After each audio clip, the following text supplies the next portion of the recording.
My name is Katie White. I am the head of HR at Usborne Publishing, and it's been my job in the last couple of years that I've been working with Usborne to really help create an environment where all of our staff are able to enjoy working, have got all the tools that they need to do their job, and that we have the right people in-house to do the jobs that we need. What I'm going to do over the next hour and a half is host some of my colleagues to talk about their different departments, give you an overview of Usborne Publishing, and those individual members of staff which you'll hear from will also talk a little bit about their backgrounds, how they got into publishing, and actually what their job entails. What I'll do then is wrap at the end and talk a little bit about how you might think about getting into publishing, some of the routes to do that, and some top tips that we've learned along the way that might also help you get into that as a career. But if you do think that a career in publishing could be for you, then we've put together some thoughts as to the kinds of routes and the things that you could be and should be doing to try to get some experience. And I appreciate this is quite a busy slide, and actually we have got a handout of this for you, which Bronwyn and the team will make sure you get circulated. But one of the key things that I hope that you've picked up is experience in something related to books or writing or designing or graphics or art, depending on where your sort of passion is always going to stand you in a really good stead. You can get experience in formal ways through work experience. As I'm sure some of you may have already had some opportunities to have some work experience. That's generally a relatively short, so perhaps 1 or 2 weeks window, unpaid with an organisation. Here at Usborne, we run our Usborne Academy, which we'll be running again in the autumn, which is a week or 2 based at our offices.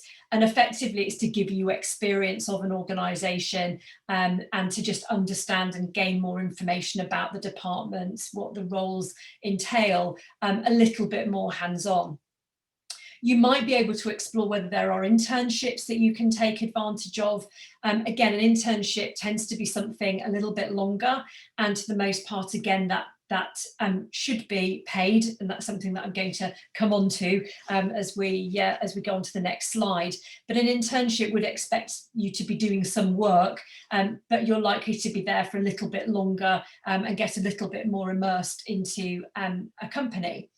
But if you do enjoy writing, or if you enjoy illustrating or designing, then the key message would be to do that and to get some experience under your belt, whether it's doing a blog about something in your life or something in your school or college that interests you, or you can design something to do with school or some outside interests, then that's always going to be really helpful for you.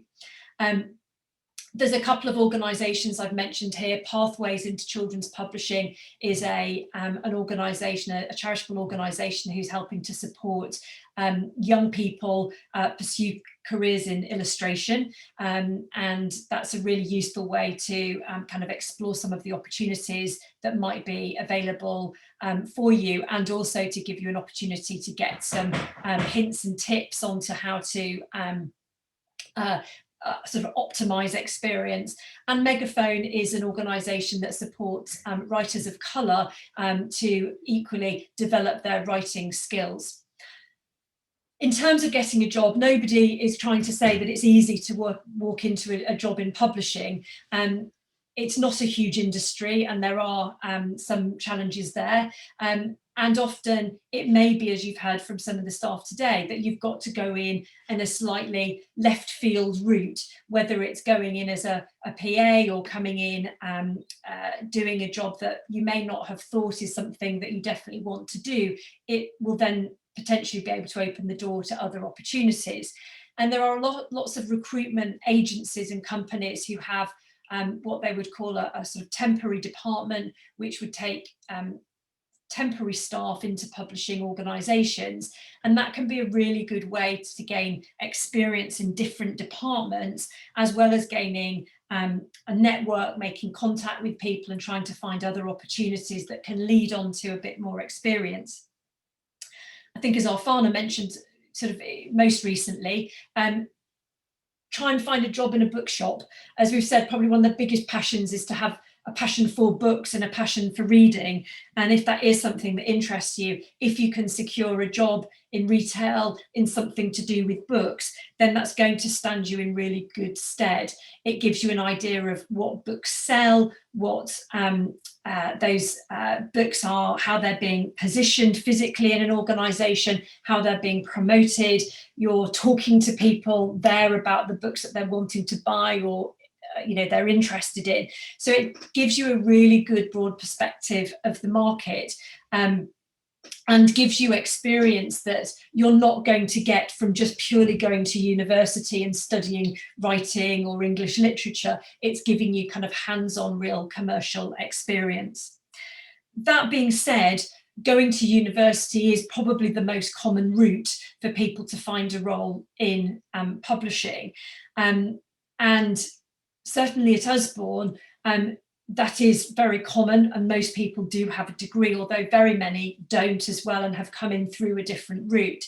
And that being said, at Usborne, because I think, as Alex mentioned right at the beginning, we love people to just have a passion for a subject. And if that means that you've gone to university and studied biology or chemistry or theology or English or whatever subject it might be, that means you've generally got a really good base of knowledge on which to help you write books, come up with information, have an opinion on a view on something that could come up as a new idea.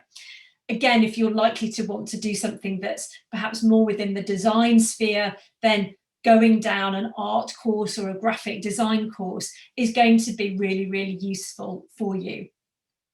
So the university route was, for a very long time, and really until very recently, one of the sort of only routes to get a more kind of formal academic qualification.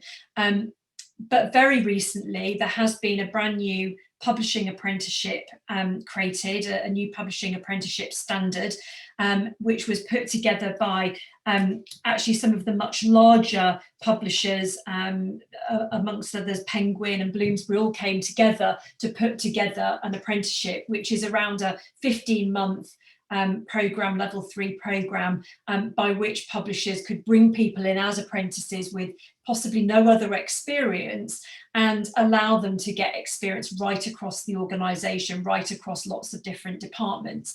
And again, I've put a little link there which you will have available to you, but that is the organisation who is running this apprenticeship. It's only being run by one organisation in terms of the training provider, but there are lots of publishing firms now who are using that publishing apprenticeship to encourage there to be different routes if university isn't for you, but you've got a passion for this subject. And then just to really sort of wrap up from our perspective, we've got a few top tips here, which as Usborne we really very much stand by. Publishing is a really interesting and creative industry to work in, and you can have a brilliantly enjoyable and worthwhile career, but it is quite competitive. So there are some things that we would always say. We don't ever have anybody come to work for us and not expect to pay them. And it's quite common in some of the creative industries to expect people to come in and work for free.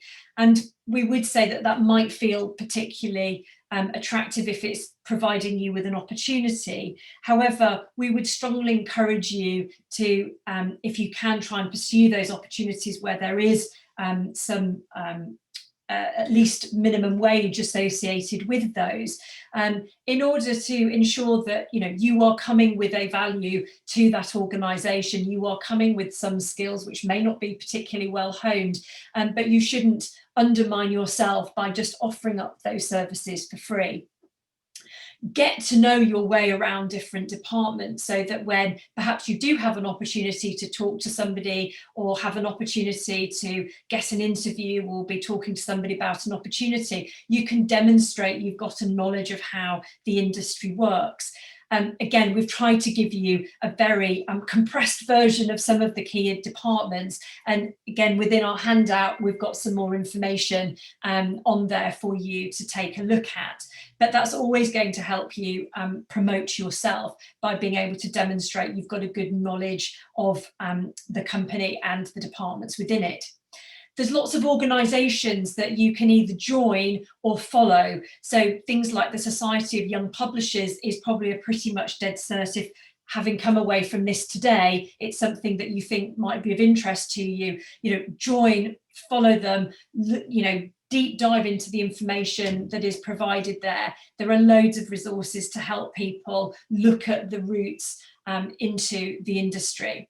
The Publishers Association is a company body, so it's companies like ours are a member of it, so you wouldn't want to join it, but you can. There's lots of free and very easily accessible information on their website that you can take a look at, and you can follow them on social media, so you get to know who's doing what in the world.